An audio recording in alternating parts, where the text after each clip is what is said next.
Bienvenue à tous pour le Grand Prix du Qatar.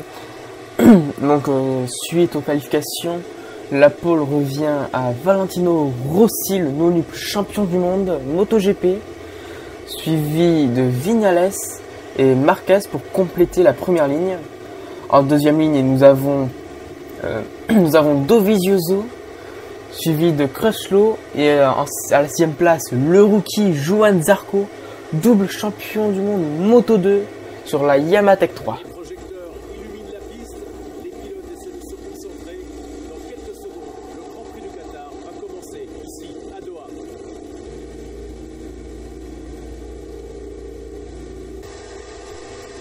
Et c'est parti.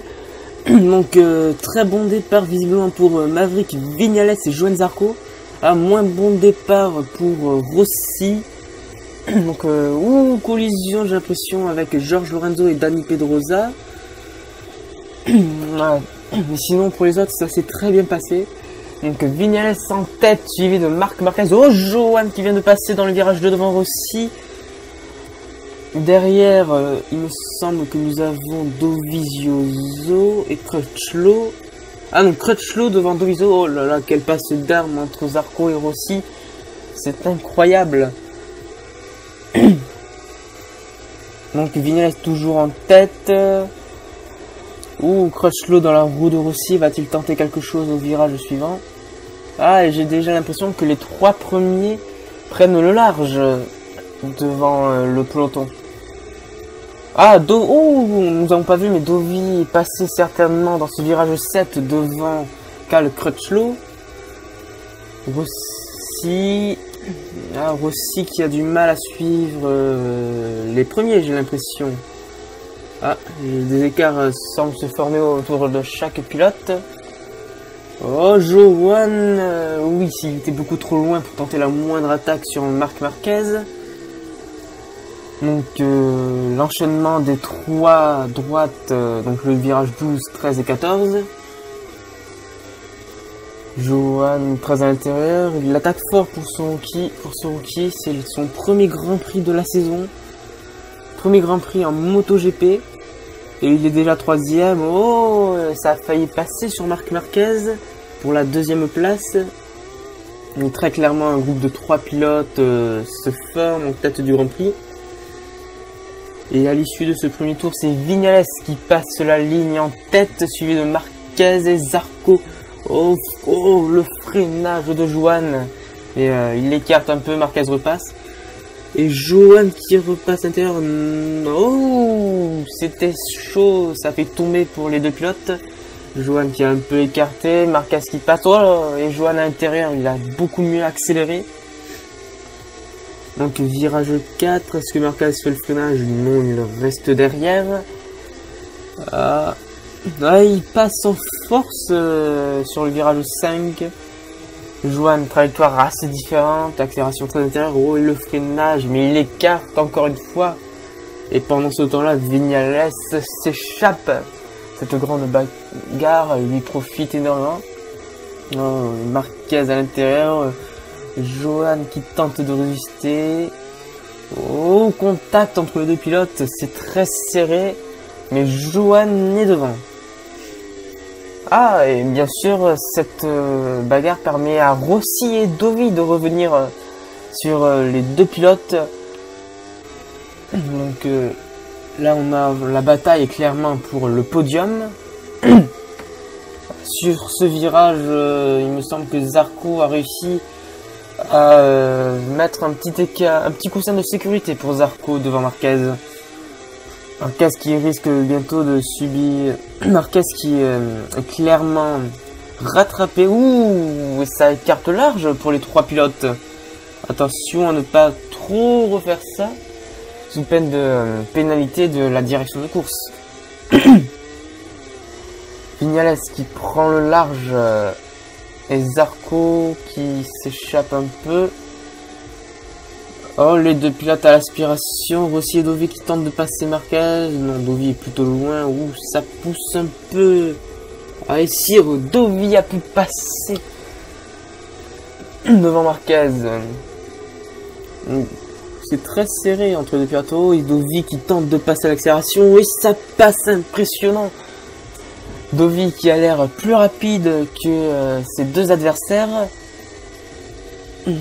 Que la Ducati a un peu de mal dans ce secteur. Rossi, Marquez. Rossi très à l'intérieur. Oh, l'accélération de Rossi assez brutale. Et sur cette bagarre, les pilotes qui perdent clairement le contact avec Zarco. Ah, très belle vue depuis la roue avant de Dovizioso.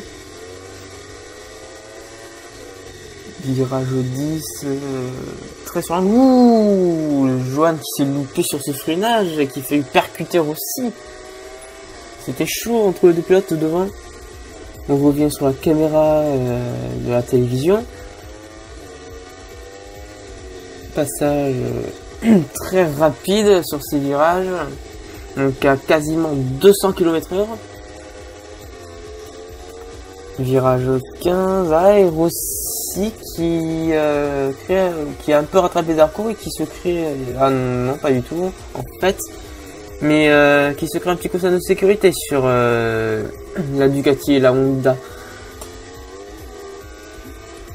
Donc sur la ligne, on va voir l'écart entre Viñales et Zarco. 1 seconde 5, tout juste. Donc oui, Zarco qui revient pas sur Viñales. Viñales qui est clairement plus rapide. D'ailleurs, je viens de réaliser le fastest lap en 1:53.2. Ah, Marquez devant Dovizioso. Dovizioso peut-il tenter quelque chose? Les écarts font un peu yo-yo, je trouve. Alors le freinage et ça passe pour Dovizioso. Très très serré ce combat. C'est pour la 4e place. Les deux pilotes ne jouent pas le podium. Et on notera quand même pour l'instant la bonne prestation des Yamaha qui dominent, qui sont les 3 sur le podium. Très bon début de course pour les Yamaha. Marquez toujours derrière Dovizioso. Va-t-il tenter une attaque? Non, il reste sagement derrière. On peut bien voir la différence des styles entre les deux pilotes. Le style de Marquez bien plus agressif sur la moto, très déhanché. Oh, il attaque et ça passe bien. Très beau dépassement de Marc Marquez dans le virage numéro 12. Marquez toujours à l'intérieur. Dans cet enchaînement de virages, le plus important pour aller vite, c'est clairement la trajectoire. Il faut réussir à prendre des virages très à l'intérieur. Et là, Marquez qui s'est vraiment loupé dans ce virage encore une fois. J'ai l'impression, il a du mal. Il essaie d'accélérer très tôt, sans doute, pour rattraper Rossi et jouer le podium. Mais en passant si large, il perd plus du temps qu'autre chose. Donc, fastest lap pour Johan Zarco en 1:52.709. Premier pilote à passer sous la barre des 1:53. Il a passé l'écart qui était au tour précédent d'une seconde 5 et passé à 1 seconde pile. Très belle course pour Johan pour l'instant. Je pense qu'il peut... ça va être chaud quand même. Mais sur le rythme qu'il a pour l'instant, il peut clairement revenir sur Maverick Viñales. Donc, ouais, pour l'instant, il est bien seul. Comme la plupart des pilotes actuellement. Hormis Dovizioso et Marquez. Très belle vue. On peut voir la concentration de Johan dans ses yeux. Bien caché derrière la bulle, même sur les courtes lignes droites. Donc à l'accélération dans le virage 11. Il me semble. Que... Si c'est ça je crois. Je sais plus trop le nez. Si c'est bien ça. Donc là dans l'enchaînement des 3 virages, et on retourne sur Maverick Viñales. Donc Viñales dans le virage numéro 13. Ah, il écarte lui aussi. On ne l'a-t-on pas noté de la remontée de Joanne. Beaucoup d'erreurs dans ce virage 15 à la sortie de ce virage. Il faut faire attention, hein, c'est une grande perte de temps.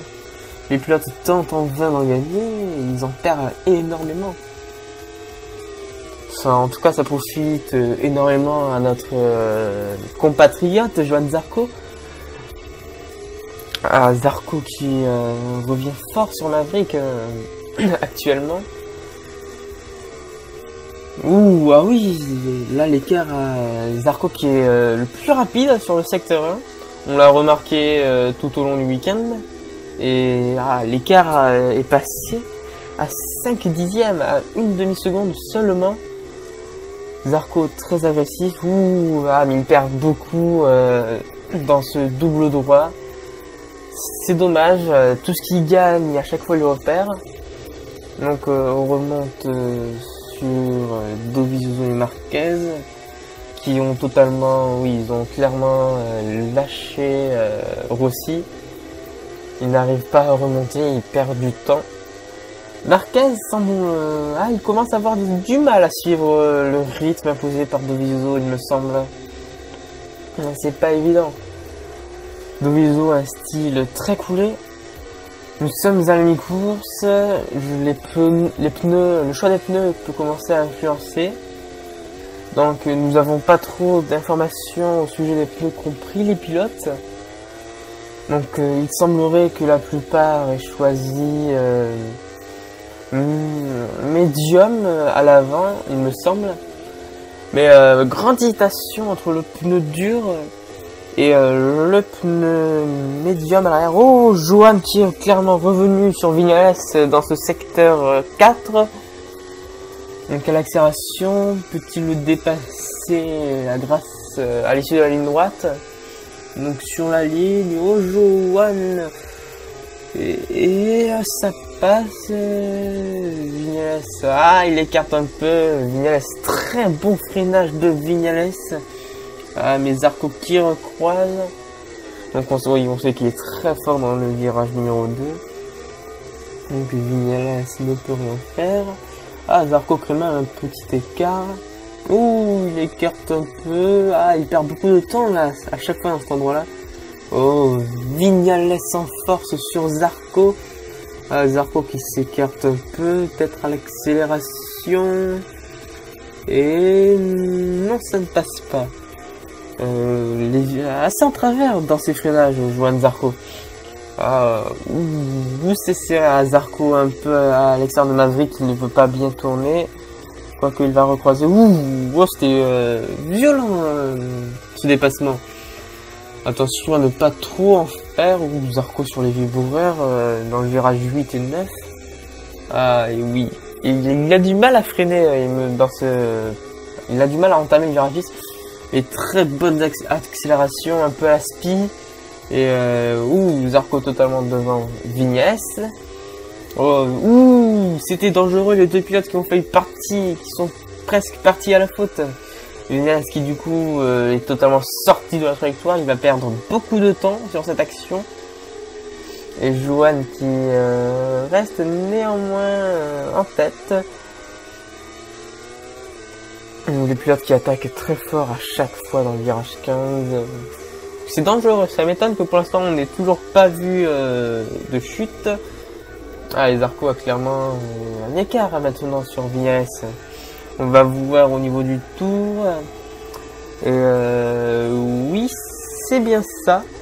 Le fastest lap pour Zarco en 1:52.595. Meilleur tour, fastest lap du week-end. Peut-être même un nouveau record. Il faut que je regarde dans les chiffres. Mais excellent tour de Johann Zarco. Très très rapide.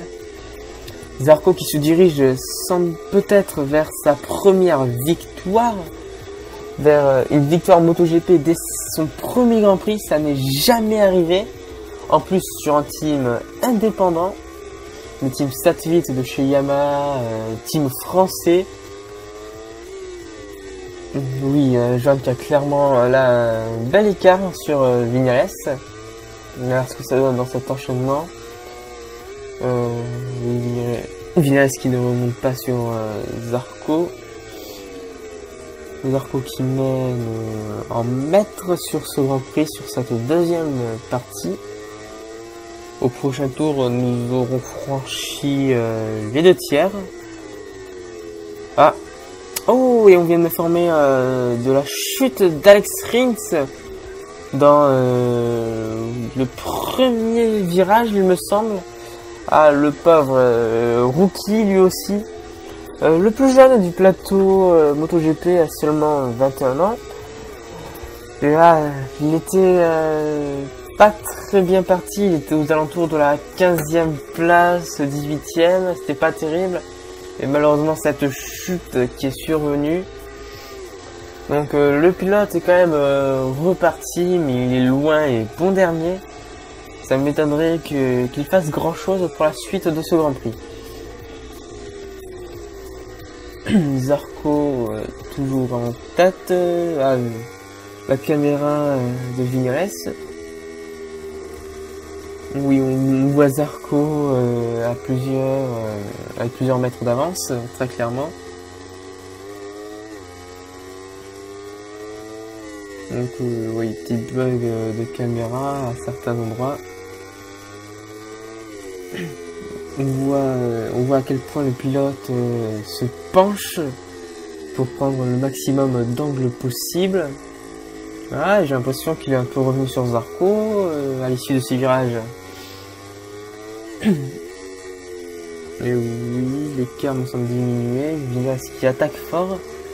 Je pense que Vignales qui a totalement dominé, je le rappelle, les essais hivernaux.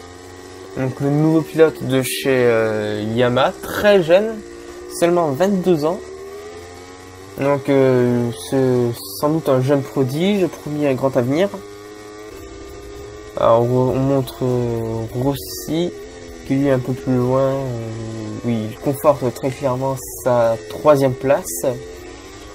Rossi toujours à la recherche d'un 10e titre mondial. Est-ce que cette année sera la bonne? Nous allons voir. Mais pour l'instant, course moyenne pour Rossi. On le voit souvent au Qatar, il se bat souvent quand même pour la victoire. Il est rarement isolé en 3e place. Mais sinon ça va, c'est pas horrible. Plus dur par contre pour le champion du monde en titre, Marc Marquez, qui lui reste bloqué derrière Dovizioso. Enfin, pas vraiment bloqué, étant donné qu'il n'est pas juste exactement dans sa roue. Mais l'écart ne grandit pas quand même entre les deux pilotes. Ils se suivent. Ça serait bien de voir Marquez un peu plus taquiner Dovizioso, même si on voit que sur les freinages, il remonte très fort à chaque fois. Mais ça suffit pas pour passer, il remonte fort, il se fait un peu gêner. Ça l'empêche de pouvoir tenter une attaque, car il repère du temps à l'accélération. Mais Marquez est toujours très agressif. Je me demande s'il va pas souffrir dans les tout derniers tours de cette pneu. C'est possible. En tout cas, course très propre pour Dovizioso, premier représentant Ducati. Lorenzo, lui, est bien plus loin, le nouveau pilote Ducati. Donc, début assez difficile pour Lorenzo ce week-end. Il a fait des bons chronos, mais ah oui, il a eu le contact lors du premier virage du Grand Prix avec Pedrosa. Ah, ça a peut-être endommagé sa moto, on ne sait pas. On pourra le savoir seulement après la course. Oh, et Vignales qui a subitement rattrapé Joan Zarco. Incroyable. Zarco a sans doute fait une erreur, on passe d'armes entre les deux. Ce Grand Prix redevient intéressant. Alors que nous sommes dans l'avant-dernier tour. Dans le dernier tour à la suite de ce virage. Voilà, quelle bagarre, Zarco sur le vibreur, à l'accélération. Mais que s'est-il passé pour Joan? Il était en tête au début de ce tour. Il avait plus d'1 seconde d'avance. Et Vignales s'est passé devant. On n'a pas vu ce qui s'est passé, mais sans doute une erreur pour Johan. Un très bon freinage. Oh, et Vignales. Attention à ne pas... attention à ce que les pilotes ne tombent pas tous les deux. Ça serait vraiment dommage vu la course qu'ils font pour l'instant. Donc Vignales presse sur l'angle, il attaque fort. Il a peut-être économisé ses pneus mieux que Zarco. Oh, la passe d'armes entre les deux. Et ça se recroise dans tous les sens. Ah, Zarco à l'accélération. Ouh. Le pilote français doit un peu avoir du mal avec son pneu arrière actuellement. C'est sûr, après avoir mené la course, avoir dû revenir sur Vignales. C'était pas tâche facile. Il a dû faire des peut-être 3 attaqués. Peut-être 3 tirés sur son pneu arrière. Oh, ah, il a du mal, ça, il reste bloqué. Vignales ferme très bien les portes. On voit que malgré son jeune âge, il est très expérimenté. Contrairement à Zarco, qui lui découvre clairement le MotoGP. Ah, et malheureusement, pour le français, moins bonne accélération. Ah, il est trop loin pour tenter quoi que ce soit sur Vignales. Vignales qui va sans doute se diriger vers une victoire. Quoique Johan n'est pas très loin. Il est un peu loin, il doit être à 3 dixièmes. Donc avant-dernier virage, dernier secteur. Oh, Johan, le freinage, mais ça ne passe pas. C'était limite, Vignales qui écarte un peu. Est-ce que ça peut profiter à Johan? Dernier virage, oh Johan, totalement à l'intérieur. Ah, Vignales un peu ouvert la porte et Johan passe. Il est passé dans ce dernier virage. Attention, oh, Johan devrait profiter vers la victoire. Vignales à l'aspiration, Vignales qui est remonté. Victoire pour Johan Zarco. Première victoire de l'année pour le rookie. Premier pilote indépendant. On peut voir les pilotes Yamaha qui dominent très clairement ce Grand Prix. Suivi de Dovizioso Marquez. Petrucci qui a devancé Zarco. Oui, à partir de Petrucci, les pilotes sont bien loin. Donc Pedrosa, Iannone. Lorenzo 10e. Donc le coéquipier de Johan Zarco, Johan Folger, autre rookie, est 13e. Loris Baz, l'autre français du plateau, 14e. Et le point de la 15e place revient à Jack Miller. Les 4e nouvelles dans ce Grand Prix sont 19e et 20e. Donc le classement du championnat des pilotes, comme le résultat de ce Grand Prix. Yamaha premier constructeur, clairement avec les 3 pilotes sur le podium. Donc Ducati deuxième, donc la Ducati Dovizioso, puis Honda troisième. Donc les équipes, l'équipe Factory de chez Yamaha, clairement première, devant Yamaha Tech 3, suivi du team officiel Ducati, puis Honda à égalité. Donc le paddock fermé, Zarco fier, heureux de sa victoire. Déjà une victoire alors que c'est son tout premier Grand Prix. La saison, ça commence très bien pour le jeune pilote français.